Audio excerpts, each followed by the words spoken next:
Today we're here at Amante's Pit. We're going to do an unboxing video. I bought a Cowboy Fire Pit grill. This is a Bighorn Ranch Fire Pit. You can find these multitude of different stores: Lowe's, Home Depot, Walmart, online. They range in prices anywhere from 150 to 300. I found this one for 150 at Rural King online. Pretty quick ship time, so we're going to unbox this for you today, set it up, build a slight retaining wall around it for aesthetic purposes, and do a review. We're going to bust it in today, and I'll tell you what you think, and you can take a look at it.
We got it set up.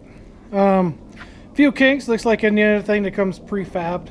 You know, kinks here and there. It looks pretty decent. Missing a lot of bricks. We bought 40, just in case you're wondering, and 40 did not come up where we wanted it to. I'll get another 50. Should bring it up to where we want it. The grilling surface, a lot bigger than I thought. I really like it, so we're gonna probably start it up, get a coal base, and do another video today, cooking out on it for the first time. I hope this helped your decision if you're thinking about purchasing this